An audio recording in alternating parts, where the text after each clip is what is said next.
Revenir un petit peu sur un personnage, Manuel Valls, pour le citer. Parce que c'est autour de moi, j'entends beaucoup de gens dire mais pourquoi Manuel Valls, il est invité sur les plateaux télé? Pourquoi, euh, avec toutes les casseroles qu'il a, comment ça se fait qu'il soit encore invité, qu'il soit encore sollicité, qu'on lui demande son avis, qu'on lui propose même des postes de chroniqueur ou d'intervenant, je sais pas trop. Et dans mon entourage, je vois qu'il y a beaucoup de gens qui prennent ça un peu à la rigolade, qui se marrent, qui disent ah mais ce mec-là, il a tellement de casseroles, il est foutu, il est finito, il est. Enfin voilà. Et ce qui se passe en Palestine en ce moment, le génocide à Gaza, la poursuite de la colonisation par des sionistes extrémistes en Cisjordanie, etc., etc., ça nous a prouvé au moins une chose, c'est que Manuel Valls a parfaitement fait le job, les gars. Je suis désolé de vous le dire, hein, mais force est de constater qu'on le déteste ou qu'on l'aime ou qu'on l'aime pas. Il a fallu attendre donc une horreur israélienne, hein, pour voir l'état de l'antisionisme en France. Et moi, je vais vous ramener, enfin, je vais vous rappeler un petit peu, vous parler de l'époque de Manuel Valls, donc à l'époque où il faisait la guerre contre Dieudonné.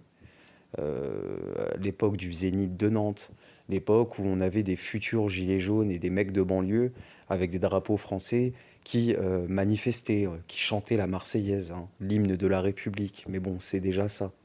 Euh, on avait des manifestations pour la Palestine qui rassemblaient des futurs gilets jaunes, hein, des Soraliens, des dieudonistes, des blancs, des gens issus de l'immigration mais qui n'avaient plus honte de se dire patriotes, grâce bien sûr au travail d'Alain Soral, etc. etc. Il faut bien comprendre que Manuel Valls, à cette époque, il a mis une stratégie.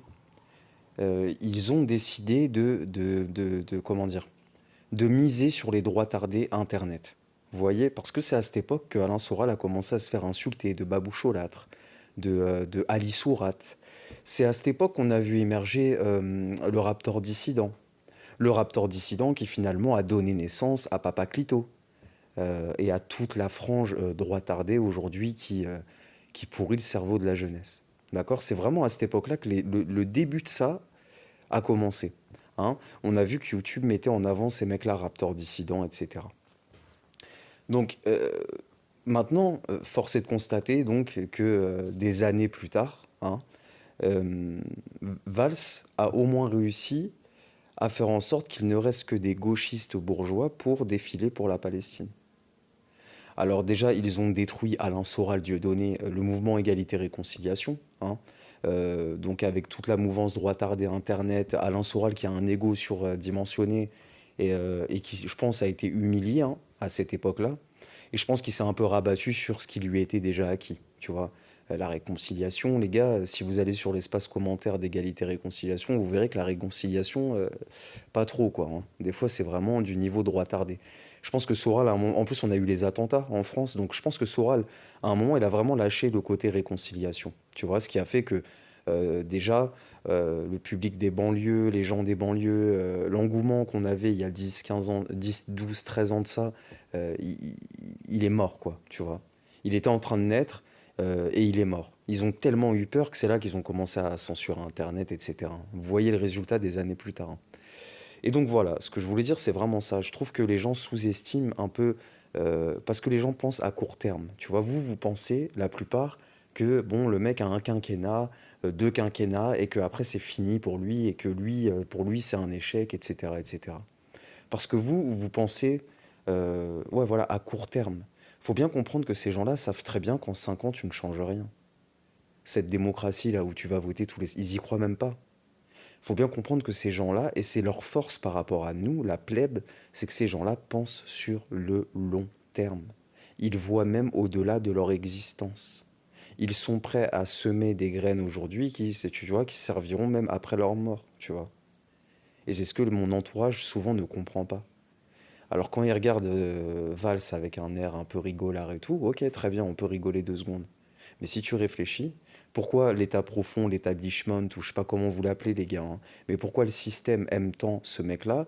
Pourquoi il est prêt à le récompenser? Parce que forcé de constater, et je vais finir là-dessus parce que je me répète un petit peu, mais forcé de constater 13 ans plus tard que l'antisionisme est mort, les amis. L'antisionisme est mort. Alors il y a d'autres raisons, hein. On a les banlieues qui ont bien compris que eux-mêmes pouvaient devenir des Palestiniens, hein. Après, je parle pas de l'affaire Naël en elle-même, mais plutôt de la répression qui a suivi, tu vois. Et les gilets jaunes, hein, donc les futurs gilets jaunes qui, il y a 10 ans, étaient parfois devant les spectacles de Dieudonné, enfin les gilets jaunes, entre-temps, entre-temps, ils sont devenus gilets jaunes et ils ont compris que eux aussi, s'ils commençaient à inquiéter un peu trop le pouvoir, ils seraient traités comme des Palestiniens. Tu vois ce que je veux dire? Donc ces gens-là ne sont plus prêts à aller prendre des coups ou à sortir comme c'était le cas à l'époque. Donc bref, j'extrapole un peu et attention les gars, hein, je peux toujours me tromper, hein. Quand vous m'écoutez, dites-vous toujours que moi, il n'y a pas de science infuse, hein. Mais voilà, ne sous-estimez pas le boulot que Valls a fait.